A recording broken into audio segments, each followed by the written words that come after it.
महायुतीचे सरकार आल्यानंतर नुकताच मंत्रिमंडळाचा विस्तार होऊन खातेवाटप झाले व यात शिवसेना नेते गुलाबराव पाटील यांना पुन्हा पाणीपुरवठा व स्वच्छता विभागाची जबाबदारी देण्यात आली। गेल्या 2.5 वर्षाच्या काळात जलजीवन मिशन योजनेअंतर्गत गुलाबराव पाटलांनी केलेल्या उत्तम कामगिरीमुळे देवेंद्र फडणवीस यांच्या सरकारमध्ये देखील गुलाबराव पाटलांना पाणीपुरवठा मंत्रालयाची जबाबदारी देण्यात आली। दरम्यान खातेवाटपानंतर गुलाबराव पाटील यांनी अद्याप आपला पदभार हा स्वीकारलेला नाही। मात्र असं असताना देखील गुलाबराव पाटील यांना पाणीपुरवठा मंत्रालयाचे खाते मिळताच गुलाबराव पाटलांनी तात्काळ राज्यातील विविध पाणीपुरवठा योजनांचा आढावा घेतला असून जळगाव जिल्ह्यातील पाळधी व बोध खुर्द गावातील जलजीवन मिशन योजनेअंतर्गत पूर्णत्वास आलेली पाणीपुरवठा योजनेचा देखील आढावा घेतला। तसेच बोध खुर्द गावात गुलाबराव पाटील यांनी पूर्णत्वास आलेल्या योजनेचा शुभारंभ करत पाण्यासाठी वणवण भटकणाऱ्या लाडक्या बहिणींना मुबलक पाणी देऊन मोठा दिलासा दिला आहे। गेल्या अनेक वर्षांपासून डोक्यावर हंडा घेऊन फिरणाऱ्या लाडक्या बहिणींचा हंडा गुलाबराव पाटलांनी खाली उतरवून थेट घरापर्यंत लाडक्या बहिणींना पाणी पोहोचवल्याने गावातील लाडक्या बहिणींनी गुलाबराव पाटलांचे आभार मानले आहे।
बोध खुर्द गाव हे अवघ्या 1200 लोकसंख्येचे गाव आहे। गेल्या अनेक वर्षांपासून या गावात आठवड्याभरानंतर पाणी येत असल्याने महिलांना पाण्यासाठी वणवण भटकावे लागत होते। मात्र एकनाथ शिंदे यांच्या नेतृत्वात असलेल्या महायुती सरकारमध्ये गुलाबराव पाटलांनी अवघे 1200 लोकसंख्या असलेल्या या गावासाठी जलजीवन मिशन योजनेअंतर्गत 30 लाखांची पाणीपुरवठा योजना मंजूर करून अवघ्या वर्षभराच्या आत ही योजना पूर्ण केली। आणि योगायोगाने पुन्हा नव्याने स्थापन झालेल्या महायुतीच्या सरकारमध्ये गुलाबराव पाटलांच्या गळ्यात पाणीपुरवठा विभागाची जबाबदारी पडल्याने गुलाबराव पाटलांनी स्वतः या योजनेचा शुभारंभ करून या गावाचा पाणी प्रश्न सोडवला।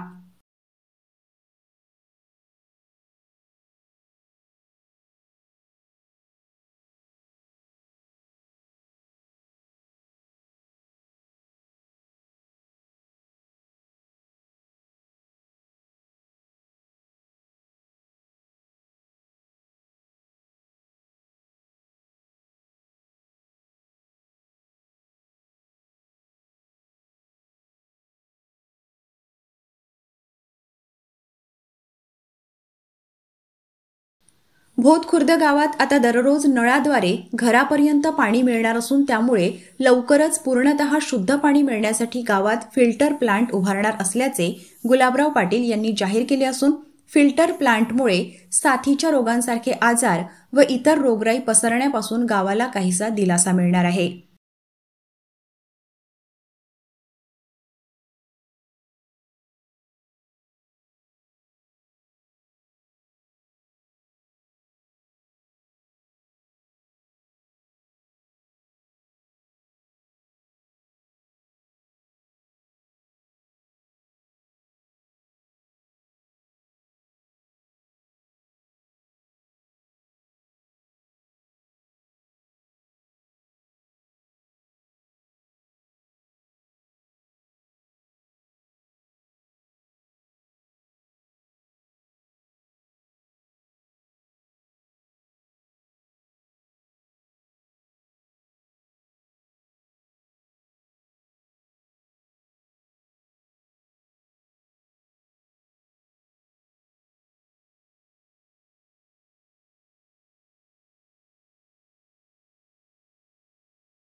भोतखुर्द गावाप्रमाणेच 35,000पेक्षा अधिक लोकसंख्या असलेल्या पाळधी गावासाठीही तब्बल 31 कोटींची पाणीपुरवठा योजना गुलाबराव पाटलांनी आधीच्या महायुती सरकारमध्ये मंजूर केलेली होती व तात्काळ या योजनेच्या माध्यमातून पाळधी गावापासून काही अंतरावर या पाणीपुरवठा योजनेचा भव्य प्रकल्प हा साकारण्यात आला।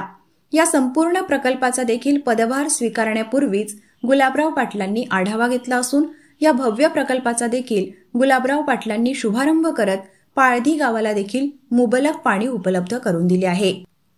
या प्रकल्पाच्या पाहणी दरम्यान जिल्हाधिकारी आयुष प्रसाद यांच्या समवेत पाणीपुरवठा विभागाचे अधिकारी देखील उपस्थित होते।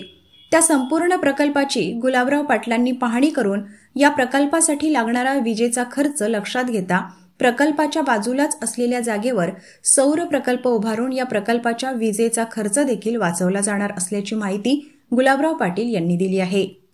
राज्यात अनेक ठिकाणी सौर प्रकल्पावर पाणीपुरवठा योजनेला सुरुवात झालेली आहे। त्या धर्तीवर पाळधी गावातील या भव्य प्रकल्पासाठीही सौर प्रकल्प उभारला जाणार असून या सौर प्रकल्पामुळे ग्रामपंचायतीवर पाणीपुरवठा योजनेसाठी होणारा विजेचा खर्च हा देखील वाचणार असल्याने त्या खर्चातून गावातील इतर विकास कामांना चालना मिळणार आहे। गुलाबराव पाटील हे डॅशिंग नेते मानले जातात। तसेच सलग चौथ्यांदा मंत्रिपदावर त्यांची वर्णी लागली। मात्र मंत्रिपद मिळाल्यानंतरही जी जबाबदारी मिळाली आहे ती जबाबदारी एक कार्यकर्ता म्हणून कशी पूर्ण करता येईल याचाच प्रत्यय त्यांच्या कामातून येताना दिसतोय।